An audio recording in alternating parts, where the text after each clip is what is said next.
Alexander Crispin. In 2013, Alexander Crispin's tragic death unfolded in a way that feels more like a scene from a horror movie than reality.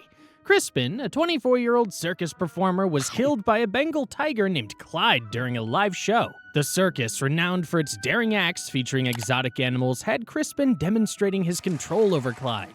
Everything seemed routine until suddenly, something went terribly wrong. The tiger, feeling stressed or threatened, likely by the commotion or Crispin's movements, attacked. Despite extensive training and precautions, Clyde's wild instincts took over. The attack was brutal. Crispin sustained severe injuries, and despite the swift medical intervention, he succumbed to his injuries. The chilling aspect here is that even tigers raised in captivity retain their wild nature. They are natural predators with powerful instincts that can erupt unpredictably, especially if they feel cornered or alarmed. Crispin's death underscores the inherent dangers of working closely with such majestic yet perilous animals, even in controlled environments. It's a stark reminder of the risks involved in circus performances that involve wild creatures, where the line between human control and animal instinct can be dangerously thin.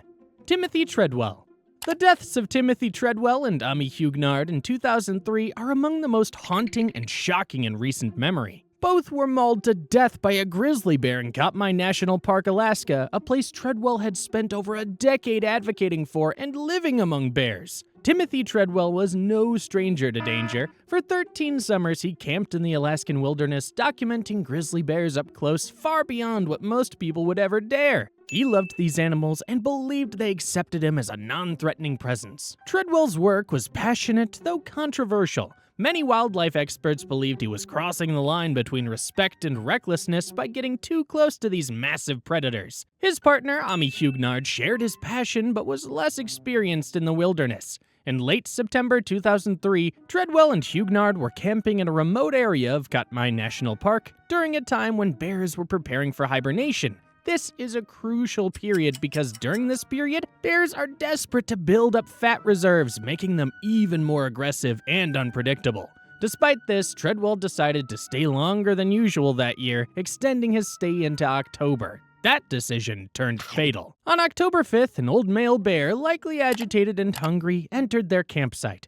The bear attacked both Treadwell and Huguenard in what turned into a gruesome and tragic event. A distressing part of this story is that the attack was partially captured on audio. Though the lens cap of Treadwell's camera was on, the microphone was recording. The audio revealed a frantic and horrific scene of Treadwell trying to fend off the bear and Huguenard's terrified screams. The bear was relentless, and despite Treadwell's experience with bears and his efforts to fight back, both he and Huguenard were killed and partially consumed by the bear. It's one of the rare instances where such a detailed and horrific account of a bear attack has been documented. When park rangers found the site the next day, they were confronted with a gruesome scene. Remnants of Treadwell and Huguenard's bodies, the destroyed tent, and the same bear which had become aggressive and had to be euthanized. The bear's stomach contents confirmed that it had eaten parts of both victims. Steve Irwin. Steve Irwin's death in 2006 is a story that still resonates deeply with many people, given his larger-than-life personality and his profound impact on wildlife conservation. Known as the crocodile hunter, Irwin was a beloved figure who dedicated his life to educating the public about wildlife and championing conservation efforts. On September 4th, 2006, Irwin was snorkeling in the Great Barrier Reef, a place he loved for its rich marine life. He was filming for a documentary about underwater creatures when tragedy struck. Steve was interacting with a stingray, a creature he had handled many times before when the attack occurred. Stingrays, typically peaceful and shy creatures, have a defensive mechanism to protect themselves from predators, a venomous spine located on their tails. When they feel threatened or are provoked, they can lash out with this spine, delivering a painful and potentially dangerous sting. In Irwin's case, the stingray's spine pierced his chest, puncturing his heart. The exact details of the attack are both shocking and heartbreaking. Irwin was in relatively shallow water when the stingray struck. Despite the immediate response from his crew, who tried to administer first aid and get him to medical help quickly, the injury was too severe. The puncture wound caused massive internal damage, and Irwin's heart was affected. He succumbed to his injuries before he could be evacuated to a hospital. What's particularly distressing about this incident is the contrast between Irwin's usual interactions with wildlife and the tragic outcome.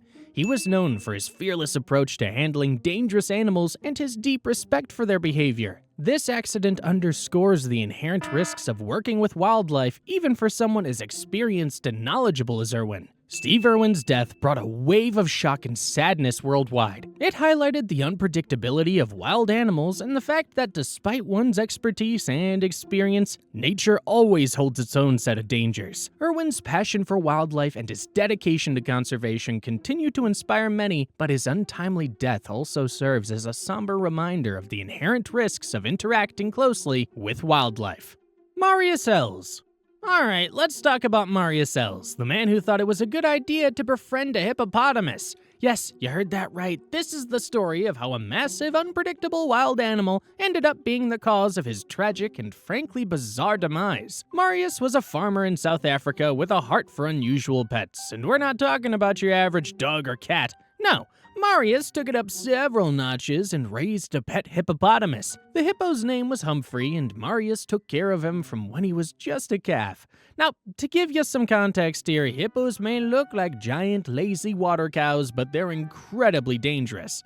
In fact, hippos are responsible for more human deaths in Africa than lions, elephants, or any of the big five animals you'd think of. But Marius was convinced that his relationship with Humphrey was special. He even described Humphrey as being like a son to him. Let that sink in for a second. A 2,600-pound territorial and moody hippo as a son. I mean, how do you even raise a hippo? Do you teach it to fetch, train it to roll over?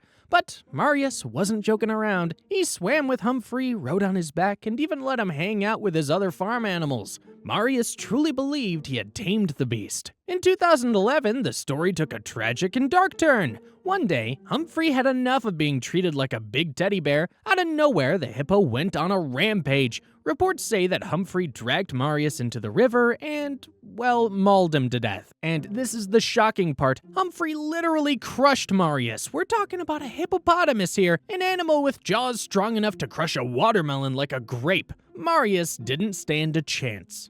Gerald Rushton.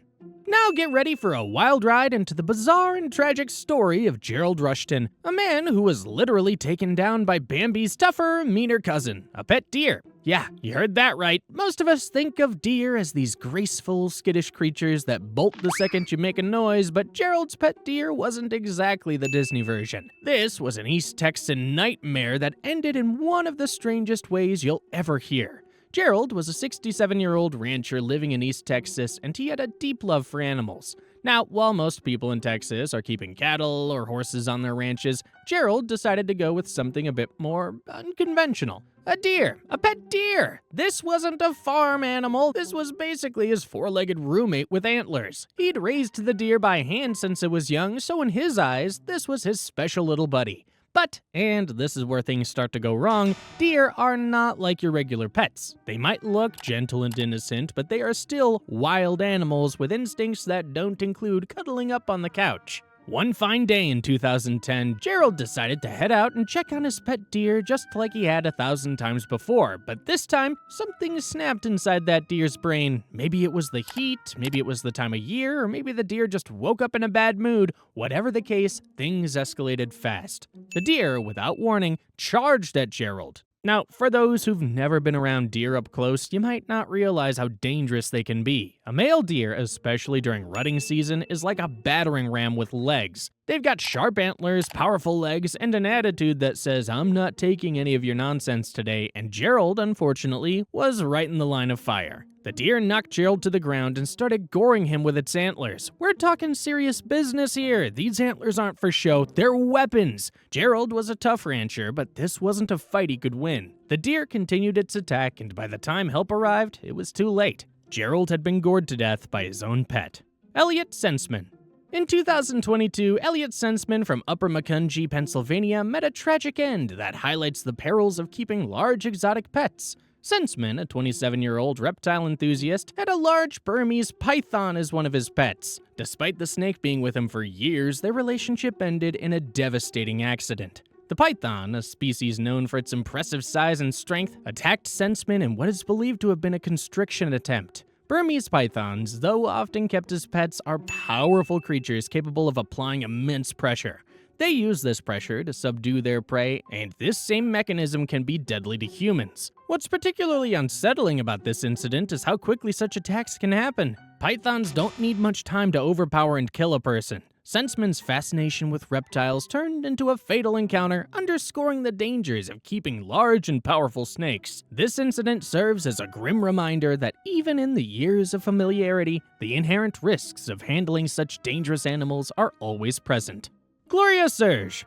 Gloria Serge's death in 2023 is a textbook example of why you don't mess with Florida's waterways. Gloria's out for a routine walk with her dog by a pond, a scene that's probably replayed thousands of times across the state, but in true Florida fashion, nature had other plans. From out of nowhere, a massive 10-foot alligator lunged from the water, grabbing hold of her. It wasn't even after Gloria, it was actually eyeing her dog, but in the chaos, she became the target.